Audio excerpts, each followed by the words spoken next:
నేను మీ రోహిణిని. Welcome to our RSV creations. ఏంటంటే తయారయ్యాను, కార్తీకం కదా, దూరం దూరం ఉన్న పుణ్యక్షేత్రాలకు వెళ్ళట్లేదు, కానీ ఇక్కడ ఇంటి దగ్గర నుంచి ఒక 20 kmలో రత్నాలయం అని ఉంది. చాలా బాగుంటుంది వెంకటేశ్వర స్వామి టెంపుల్. మేము ఎప్పుడో 6 years బ్యాక్ వెళ్ళాం, కానీ మన వ్యూవర్స్ కోసం చూపించడానికి, అలాగే మేము కూడా ఈ కార్తీక మాసాల్లో వెంకటేశ్వర స్వామి దర్శనం చేసుకోవడానికి అని వెళ్తున్నాం. సో ఆ టెంపుల్ మీరు కూడా మాతో పాటుగా చూడండి, ఓకేనా? పదండి వెళ్దాం. చెప్పాల్సి వేసుకో సంజన, టైం అవుతుందిగా. కలియుగమెటులైన కలదుగాని కరుణ జలజాక్ష హరి హరి సర్వేశ్వరా సర్వేశ్వరా.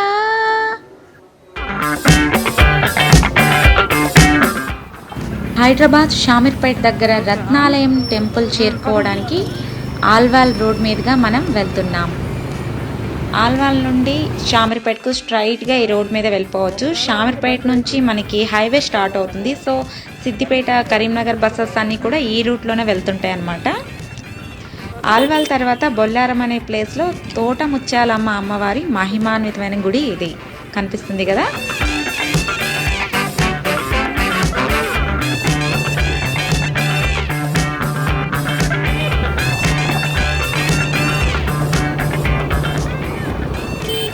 ఆ తర్వాత ఇంకా అలా ముందుకు వెళ్తే హకీంపేట ఎయిర్పోర్ట్ ఉంటుంది.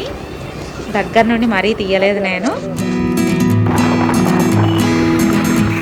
ఇలా ఇంకా ముందుకు వెళ్ళాలి. ఈ షామీర్పేట ఇదంతా అవుట్స్కట్స్ కదా. ఈ ఓపెన్ ప్లేసెస్లో చాలా రిసార్ట్స్, దాబాలు ఉంటాయి. వీకెండ్లో పబ్లిక్ కూడా ఎక్కువ వస్తుంటారు. పిక్నిక్లు అలాంటివి కూడా ఇక్కడ అరేంజ్ చేసుకుంటుంటారు.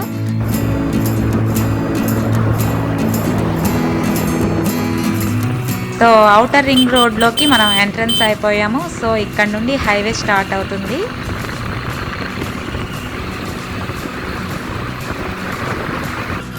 చిన్నప్పుడు ఏంటంటే నేషనల్ హైవేస్ మీద ట్రావెల్ చేస్తున్నప్పుడు భలే ఆశ్చర్యంగా, ఆనందంగా ఉండేది.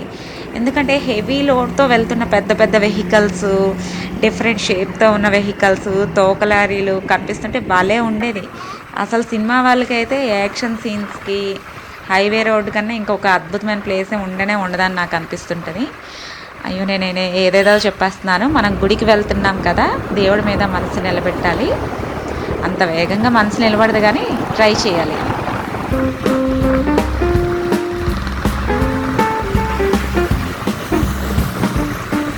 ఓకేనా, ఇంకా వెళ్దాం కొంచెం ముందుకి. ఓహో, వావ్, ఆకాశం నేల మీద ఉన్నట్టుంది కదా. ఇది షామీర్పేట్ లేక్, బ్లూ కలర్లో సూపర్గా ఉంది కదా షామీర్పేట్ లేక్. ఇంకా దాని పక్కనే ఉన్న కట్ట మైసమ్మ అమ్మవారి టెంపుల్ గురించి నేను మీకు ఇంకొక వీడియోలో పెడతాను.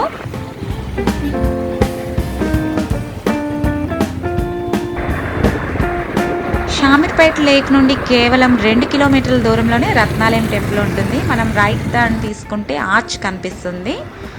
సో మనకి ఇక్కడ నుండి కొంచెం ముందుకు వెళ్తే దేవాలయం కనిపిస్తుంది.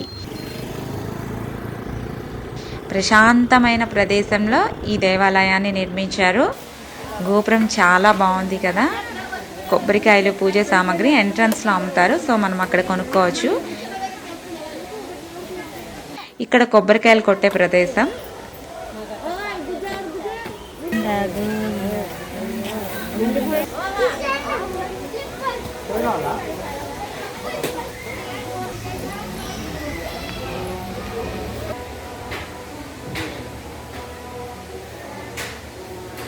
చాలా రమణీయంగా, మనోహరంగా నిర్మించారు ఈ దేవాలయాన్ని. ఇక్కడ సీరియల్ షూటింగ్స్ కూడా జరుగుతూ ఉంటాయి. ఎంత బాగుంది కదా.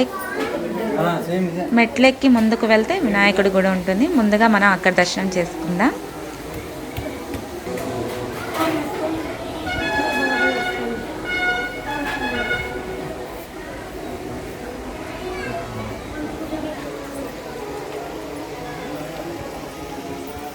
అక్కడి నుండి పైకి వెళ్తే పద్మావతి దేవి, ఆండాల్ దేవి సమేతుడైన వెంకటేశ్వర స్వామి దివ్యమూర్తి దర్శనమిస్తుంది మనకు. ఈమని పొగడుదమే ఇక నేను ఆమని సొబగుల అలమేల్ మంగ, ఈమని పొగడుదమే.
ఇక్కడ భక్తులను కూర్చోబెట్టి అర్చన నిర్వహిస్తున్నారు. అన్ని సింగారాలు నీకే అమరుగాక, అందుకనే అందరు దేవతలు నిన్నే మెచ్చెదరు, నిన్నే మెచ్చెదరు. అన్ని సింగారాలు.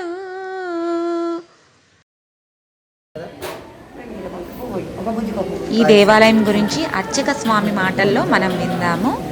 జై శ్రీమన్నారాయణ. 2003 సంవత్సరం సుమారు ఫిబ్రవరి 19వ తేదీన ఈ రత్నాలయం చిన్నజీర స్వామి వారి యొక్క దివ్య కరకమలాలచే ప్రతిష్ఠించబడింది. వారి యొక్క శిష్య బృందంచే ఈ యొక్క ఆలయంలో తెలంగాణ తిరుపతి అని పేరు పొందింది ఈ యొక్క ఆలయం. ఈ ఆలయంలో కన్యకా పరమేశ్వరి అమ్మవారు, వినాయకుడు, ఆంజనేయ స్వామి ఉపాలయాలు ఉన్నాయి. అంతేకాకుండా శ్రీవారికి ఇక్కడ బ్రహ్మోత్సవాలు, అదేవిధంగా అధ్యయనోత్సవాలు, పవిత్రోత్సవాలు కూడా జరుగుతూ ఉంటాయి. చాలామంది భక్తులు చాలా దూరాల నుంచి వచ్చి స్వామివారిని సేవించుకుంటారనమాట. అంత చక్కటి దివ్యమైనటువంటి ఆలయం. ఈ ఆలయంలో తులాభార సేవ కూడా ఉందన్నమాట. ప్రతిరోజు ఉదయం 5:30కి సుప్రభాతం, 7 గంటలకు తోమాల సేవ, 7:30కి ఆరాధన, 8 గంటలకు సర్వరుకు అందరికీ కూడా అర్చన చేసుకునే విధానం అనమాట. మళ్ళీ మధ్యాహ్నం 12 గంటలకు స్వామివారి యొక్క ఆరిపూట ఏకాంత సేవ సుమారు 7:30 జరుగుతుంది. ఆ ఏకాంత సేవతో కార్యక్రమాలను పూర్తవుతాయి. శని ఆదివారాల్లో, పండగ రోజుల్లో, తర్వాత ప్రభుత్వం నిర్దేశించినటువంటి సెలవు రోజుల్లో ఈ ఆలయం మరొక గంట ఎక్కువగా తీసి ఉంటుందన్నమాట భక్తుల సౌకర్యార్థం. తిరుపతి వెళ్ళలేని వాళ్ళు ఈ ఆలయానికి వచ్చి మొక్కులు తీర్చుకోవడం మరొక విశేషం. అంతేకాకుండా ఇక్కడ కళ్యాణ కట్ట కూడా ఉంది. అక్కడ చాలామంది మొక్కులు తీర్చుకుని ఉంటారు. ఈ ఆలయంలో విశేషమైనటువంటి లడ్డు, వడ ప్రసాదంగా భక్తులు తీసుకుంటూ ఉంటారు. నిత్యం వచ్చిన వాడికి కాదనకుండా లేదనుకుంటా ప్రసాదం పెడుతూనే ఉంటారు. భక్తులు అర్చన చేయించుకుంటూనే ఉంటారు. భక్తుల యొక్క కొంగు బంగారంగా వెలిసిల్లుతున్నటువంటి ఆ స్వామి రత్నాలయ వెంకటేశ్వర స్వామి. జై శ్రీమన్నారాయణ. శ్రీమతి రామానుజాయ. నారాయణ నారాయణ జయ గోవింద హరే, గోవింద హరే. నారాయణ నారాయణ జయ గోపాల హరే, గోపాల హరే. ఈ ప్రాంగణంలో కూర్చొని భగవన్నామ స్మరణ చేసుకుంటుంటే ఎంతో ప్రశాంతంగా ఉంటుంది. కరుణాపారవార వరుణాలయ గంభీర నారాయణ, గణనీరద సంకాశ కృత కలి కల్మషనాశ నారాయణ.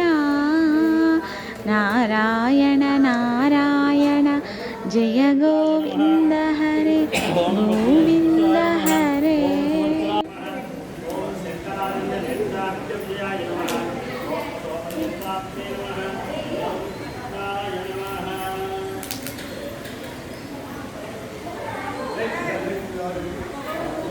ఇక్కడ నుండి చుట్టుపక్కల చూస్తుంటే చాలా ఆహ్లాదభరితంగా, దివ్యంగా అనిపిస్తుంది.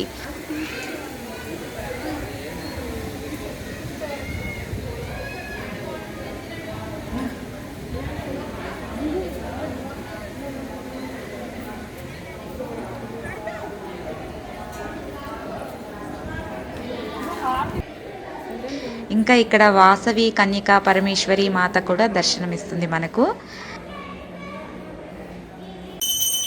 గార్డెన్ ఇక్కడ ఇంకా ఎంతో చక్కగా మెయింటైన్ చేస్తున్నారు కదా, ఆల్రెడీ చెప్పాను. చూడండి ఇక్కడ నుంచి ఎంత బాగా కనిపిస్తుందో. ఇది ఒక టూరిస్ట్ అట్రాక్టివ్ ప్లేస్గా చెప్పుకోవచ్చు. కలియుగమెటులైన కలదుగాని కరుణ జలజాక్ష హరి హరి సర్వేశ్వర సర్వేశ్వర. ధ్వజస్తంభం, గోపురం అయితే ఆకాశాన్ని తాకుతున్నట్లు కనిపిస్తున్నాయి.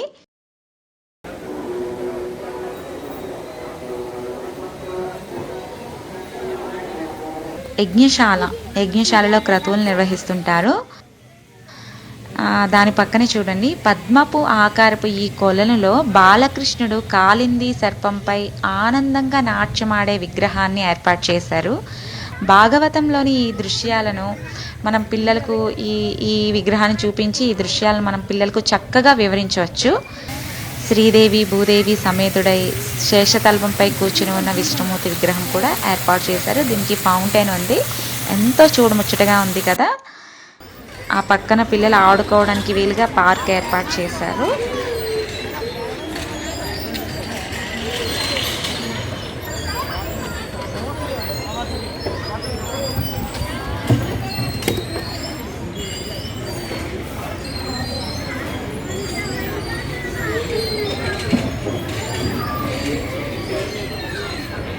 బిజీ లైఫ్తో విసిగిపోయిన సిటీ ప్రజలు అద్భుతమైన రత్నాలయంలోని శ్రీ వెంకటేశ్వర స్వామిని దర్శించుకోవడం వలన స్వామివారి ఆశీస్సులతో పాటుగా ఎంతో ప్రశాంతతను పొందవచ్చు. ఇక్కడ ఉన్న పరిసరాలు మనసుకు హాయిని కలిగిస్తాయి. మీకు కూడా శ్రీవారి దివ్య దర్శన భాగ్యం రత్నాలయంలో కలగాలి అని కోరుకుంటున్నా. నమస్కారం.